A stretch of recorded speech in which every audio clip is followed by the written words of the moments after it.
auto workers are picketing car plants. Hunter Biden was indicted on gun charges, and scientists learned a lot by tickling some rats. That's some of what we'll get to on The 7 from The Washington Post.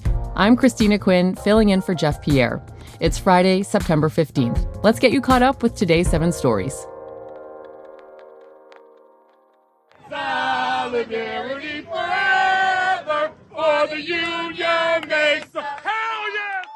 Number 1. The United Auto Workers Union is on strike. It's the first time the union has launched a strike of any size on all big three automakers at the same time. The historic work stoppage launched at midnight, with the first picket lines targeting plants in Ohio, Michigan, and Missouri. One strike took place at a Ford assembly plant in Wayne, Michigan. At the strike, Lee Maybanks, a second-generation Ford employee, spoke about what this moment means for himself and other employees. I want my brothers and my sisters to get what they deserve as far as pay goes. You know, look at UPS. UPS makes how much now? They deliver, no disrespect, they deliver boxes. You want to know what we do? Go get one of those Bronco Raptors and turn it on. Like, we build America. So we're not trying to be greedy. We're trying to get what's fair. The union's 150,000 workers want better pay, hours, and benefits. They're pointing to sharp inflation and high corporate profits and pay for executives. But the companies say they can't afford the demands.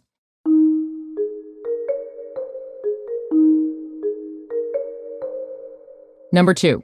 President Biden is suddenly facing both personal and political challenges. The Justice Department indicted the president's son, Hunter Biden, yesterday on charges of making false statements and illegally possessing a handgun. You can read the full indictment on our site. The indictment comes as the president himself is facing an impeachment inquiry announced Tuesday by House Speaker Kevin McCarthy. The White House has slammed the probe, calling it, quote, extreme politics at its worst.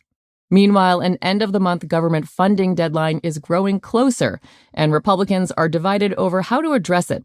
McCarthy challenged far-right Republicans in the House to file a, quote, effing motion to remove him from leadership after they blocked a move toward avoiding a government shutdown. But he said the whole word.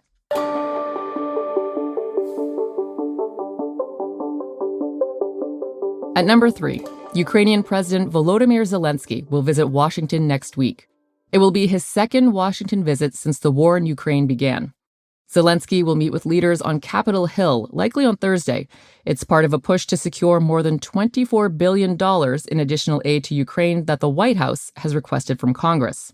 But more Republican leaders, and some Democrats, are starting to question the U.S.'s ongoing financial support of Ukraine.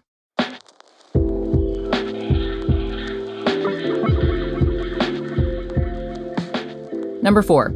France has banned sales of the iPhone 12 because of radiation levels. A French regulator this week asked Apple to stop selling the model, first released in 2020, and threatened to implement a recall. The country's regulator recently inspected 141 mobile phones on the French market. They found that when measured in conditions that simulate the phone in a hand or pocket, the iPhone 12 exceeded the country's maximum restriction for radio frequency waves. So, should you worry? Scientific research on cell phone radiation and health remains inconclusive, but European standards are very strict. Apple disputed the French regulator's findings, saying the device has been certified by international bodies and complies with regulations.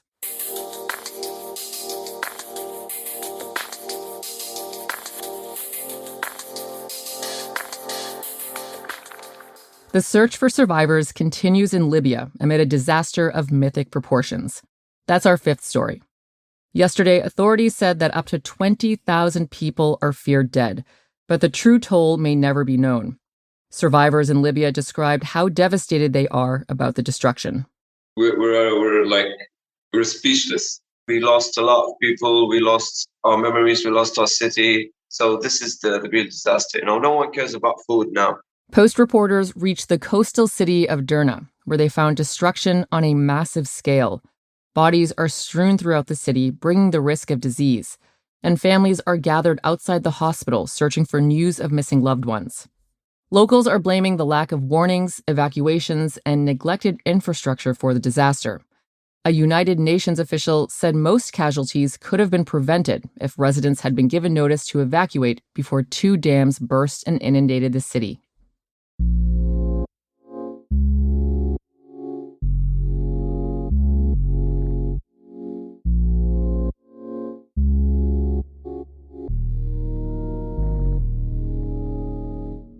At number 6, New England's coastline is under tropical storm warnings as Hurricane Lee approaches.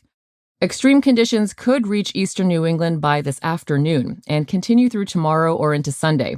The worst winds will hit the coast overnight tonight. The storm is already bringing dangerous surf and currents across the East Coast. The storm is then most likely to pass very close to the eastern tip of Maine before hitting Atlantic Canada, bringing hurricane conditions and coastal flooding.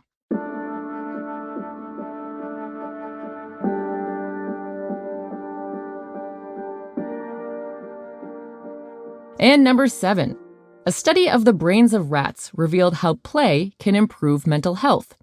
Scientists don't fully understand the reason that humans and other species play. That's why a group of researchers started tickling rats. They wanted to see what parts of the brain activate during play.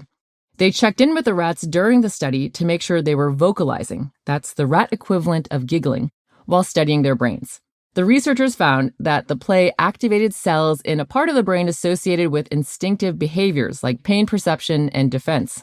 This shows that the urge to play is deeply ingrained in the brains of rats. It's important for us humans to play too, and understanding the neurological basis of play could help develop new therapies to help the mental health of children and adults. So go out and have some fun this weekend. Maybe tickle a rat, or not, that's gross.